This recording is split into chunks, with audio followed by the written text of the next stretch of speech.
Hi, everyone. We are starting a new math unit in time, and we're really excited. I always love teaching time because it's super applicable to the kids' lives. They feel really cool when they can look at the classroom clock and tell me when I am off time or when I am going past time on something. So they always get to be really independent and they love that. But I also have noticed that time is or can be a very tricky unit for a lot of second graders. And so, in this video, I just want to let you know what they should be able to do by the end of the unit, which is going to end right before spring break, and kind of how you can help them at home with some of the tricky things. So by the end of the unit, they will be able to tell and write time to the nearest 5 minutes. So we're not doing to the nearest minute. If they're ready for that, I'm going to challenge them and push them there, but they just have to be able to do to the nearest 5 minutes. So 5:05, 5:10, be able to read and write those times. They also should have an understanding of AM and PM. They should be able to say, I wake up at this time AM and I eat dinner at this time PM. So they should be able to differentiate between those two and have an understanding of elapsed time, which is always very tricky for kids.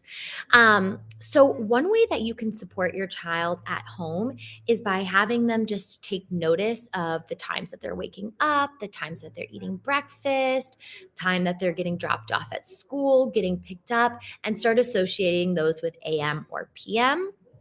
Also, kind of talking about the time that's elapsed from when they woke up to now when they're getting dropped off at school. How much time was in between that? Was it 2 hours? They woke up at 6 a.m. and got to school at 8 a.m.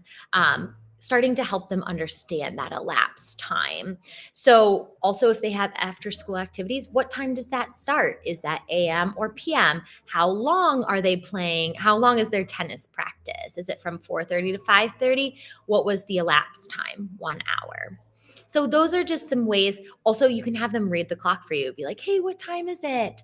Be careful though, because a lot of kids know how to read that digital time really well because it's everywhere. It's on our phones, it's in our cars. But really try to get them to read an analog clock.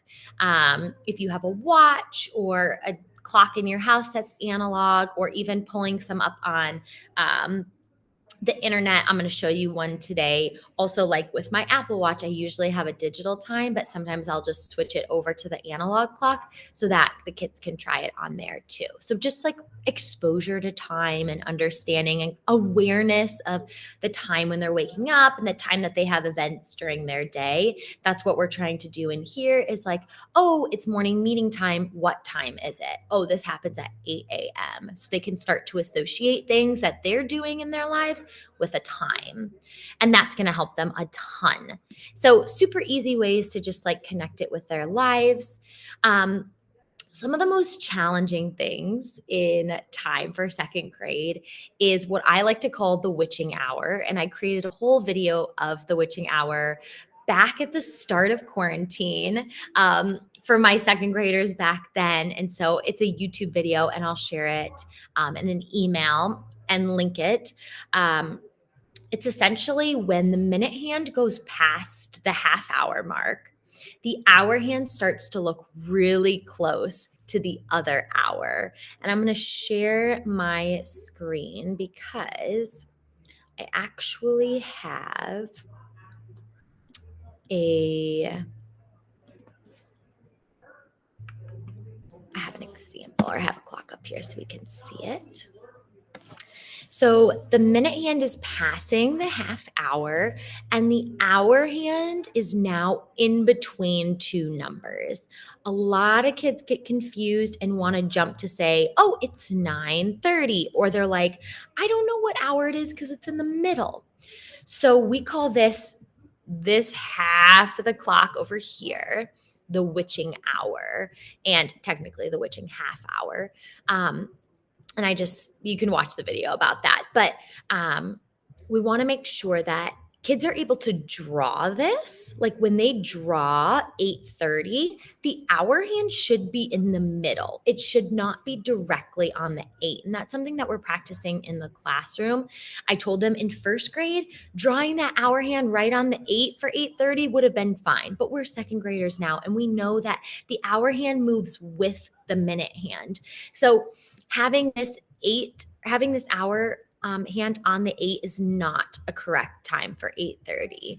So we want to make sure that they are able to read and write the times in the witching hour. So as you see, as we keep going, it's getting even trickier to tell the time. A lot of kids are going to read this. Oh, it's closer to the 9. It's 9:40.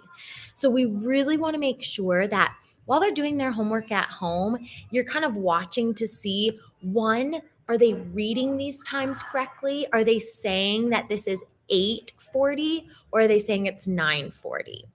And if they're drawing the hands on the clock, are they drawing the hands in the right place? As the time gets closer to the next hour, this practically looks like it's already 9. And that's really confusing for kids. But we want them to know, the minute hand is in the witching hour. So that means it's not 9 yet. It's still 8.